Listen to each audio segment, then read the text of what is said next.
सी plus plus programming lecture series के lecture 1 part 3 में आज हम जानेंगे C plus plus compilation process कि सी प्लस प्लस प्रोग्राम को कैसे कंपाइल करते हैं।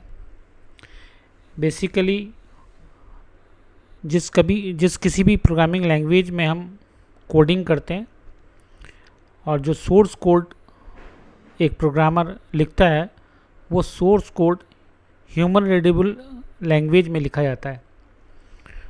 जैसे कि हम इंग्लिश लैंग्वेज यूज़ करते हैं अपने सी प्लस प्लस या सी प्रोग्रामिंग के कोड्स को लिखने में, और English language human readable language है, लेकिन सिस्टम किसी दूसरी लैंग्वेज को मशीन लैंग्वेज के अलावा नहीं समझता है।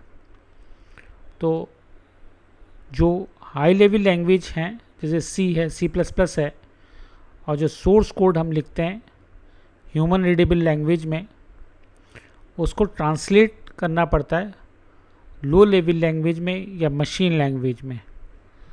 और लो लेवल लैंग्वेज या मशीन लैंग्वेज में ट्रांसलेट करने के लिए हम जो टूल यूज़ करते हैं, बेसिकली सी प्लस प्लस का कंपाइलर यूज़ करते हैं जो उसको लो लेवल लैंग्वेज या मशीन लैंग्वेज में ट्रांसलेट करता है। डिफरेंट कंपाइलेशन प्रोसेस की 4 स्टेजेस हैं। फर्स्ट स्टेज प्री प्रोसेसिंग की है, सेकंड स्टेज कंपाइलेशन की है, थर्ड स्टेज असेंबलिंग की है, और फोर्थ और लास्ट स्टेज है लिंकिंग की। इन 4 स्टेजेस से गुजरने के बाद हमारा जो सोर्स कोड है वो एग्जीक्यूटेबल कोड में कन्वर्ट हो जाता है। अब ये चारों डिफरेंट स्टेजेस को हम अलग अलग से समझेंगे। जैसे कि फर्स्ट स्टेज प्री प्रोसेसर या प्री प्रोसेसिंग स्टेज है। First stage is responsible to remove comments, include library files used in our programs and expansion of macros. जो फर्स्ट स्टेज है प्री प्रोसेसिंग की, उसकी रिस्पॉन्सिबिलिटी होती है कि अपने सोर्स कोड में जितने भी हमने कमेंट्स लिखे हैं या हमने अपने प्रोग्राम्स में जितने भी लाइब्रेरी फाइल्स को यूज़ किया है, उन सभी लाइब्रेरीज फाइल को उनके कोड से रिप्लेस करना। और थर्ड रिस्पॉन्सिबिलिटी इसकी है जो मैक्रोज हमने अपने प्रोग्राम्स में यूज़ किए हैं उनका एक्सपेंशन हमारे प्रोग्राम में करना। ये प्री प्रोसेसिंग का प्रोसेस कंप्लीट करने के बाद एक इंटरमीडिएट कोड जनरेट करके देता है।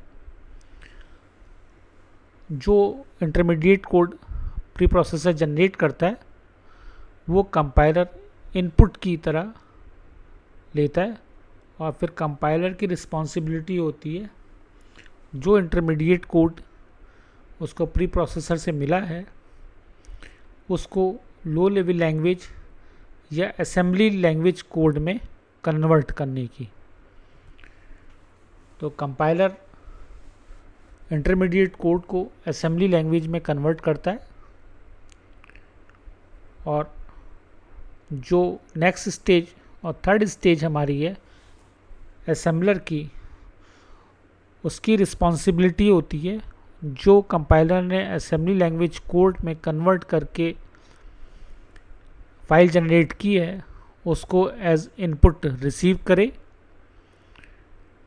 और असेंबलर के थ्रू ऑब्जेक्ट कोड या बाइनरी कोड में उसको कन्वर्ट करे। और लास्ट स्टेज आती है लिंकर की। लिंकर की रिस्पॉन्सिबिलिटी होती है मल्टीपल ऑब्जेक्ट कोड्स को कंबाइन करके एक सिंगल फाइल बनाए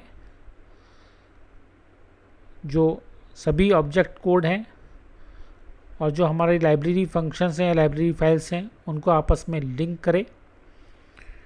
और थर्ड है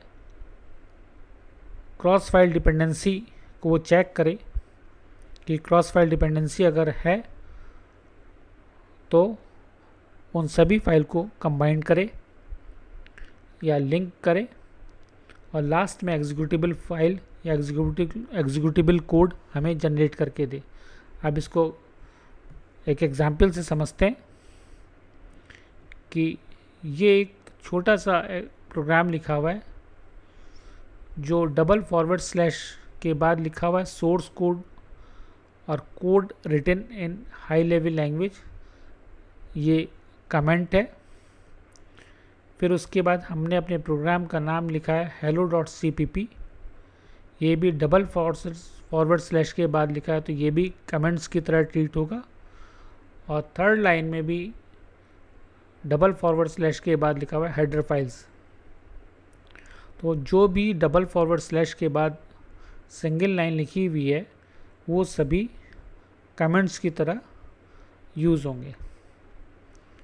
फिर हैश इंक्लूड iostream.h एक हेडर फाइल को अपने सोर्स फाइल में इंक्लूड किया है। ये ऑलरेडी एक सिस्टम फाइल है। और उसके बाद void main void, ये वो स्टार्टिंग पॉइंट है जहाँ से कंपाइलर हमारे प्रोग्राम को पढ़ना शुरू करता है या कंपाइलेशन शुरू करता है।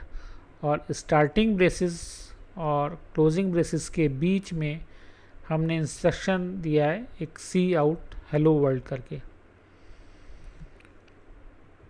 अब इस प्रोग्राम का कंपाइलेशन हम देखते हैं कैसे होता है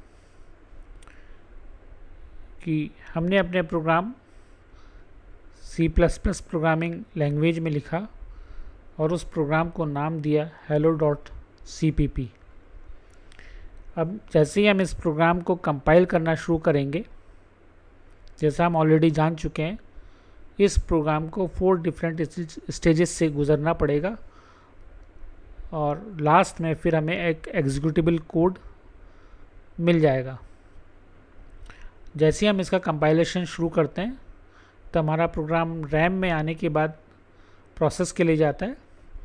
फर्स्ट स्टेज है प्री प्रोसेसिंग की। प्री प्रोसेसिंग की रिस्पॉन्सिबिलिटी होती है, जैसा कि हमने यहाँ पर लिखा है, पहली रिस्पॉन्सिबिलिटी है जितने भी डबल फॉरवर्ड स्लैश के बाद सिंगल लाइन कमेंट्स लिखे हुए हैं उन सभी को हमारे प्रोग्राम से रिमूव कर देगा। Number 1 responsibility. नंबर 2 रिस्पॉन्सिबिलिटी होती है जो भी हमने लाइब्रेरी फाइल्स अपने प्रोग्राम में इंक्लूड की हुई हैं उन सभी के ओरिजिनल कोड्स से रिप्लेस कर देगा। और थर्ड रिस्पॉन्सिबिलिटी इसकी है कि अगर हमने अपने प्रोग्राम में कोई मैक्रोज यूज़ किए हैं तो उन मैक्रोज का एक्सपेंशन करके एक इंटरमीडिएट कोड जनरेट कर देता है। अब ये इंटरमीडिएट कोड जो जनरेट करता है, ये इंटरमीडिएट कोड कंपाइलर के लिए एज ए इनपुट फाइल काम करता है, कंपाइलर के लिए पास जाता है। और कंपाइलेशन करके इस फाइल का असेंबली कोड में एक फ़ाइल जनरेट करता है और असेंबली कोड में जो कंपाइलर ने फ़ाइल जनरेट की वो असेंबलर के लिए एज इनपुट फाइल काम करेगी। और जब हम असेंबली कोड में जनरेट हुई हुई फाइल को असेंबलर के पास भेजते हैं तो असेंबलर की रिस्पॉन्सिबिलिटी होती है कि उस असेंबली फाइल को, असेंबली कोड के फाइल को ऑब्जेक्ट कोड या बाइनरी कोड में कन्वर्ट कर दे। अब जो ऑब्जेक्ट कोड या बाइनरी कोड में हमारे पास फाइल अवेलेबल है वो लिंकर के पास जाती है। अब लिंकर की 3 रिस्पॉन्सिबिलिटी हैं। पहली रिस्पॉन्सिबिलिटी कि अगर हमारे पास मल्टीपल ऑब्जेक्ट फाइल हैं तो उन सभी ऑब्जेक्ट फाइल को कंबाइन करके एक सिंगल ऑब्जेक्ट फाइल बनाना। दूसरी रिस्पॉन्सिबिलिटी है कि सभी ऑब्जेक्ट फाइल को लाइब्रेरी फाइल से लिंक करना। और थर्ड रिस्पॉन्सिबिलिटी है कि फाइल की क्रॉस फाइल डिपेंडेंसी को चेक करना।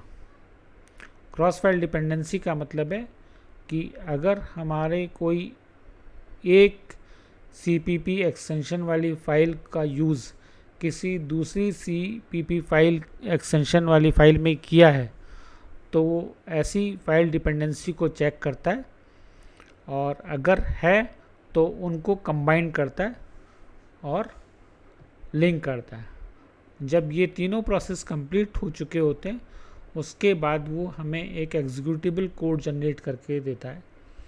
इस तरीके से जो हमने अपनी hello.cpp सोर्स कोड लिखा था उसको लास्ट में हमें hello.exe एक्सटेंशन की फाइल मिल जाती है जो एग्जीक्यूटेबल कोड कहलाता है।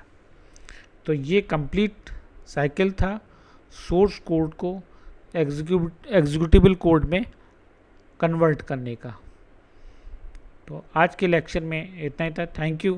Thanks a lot for watching. Thank you very much.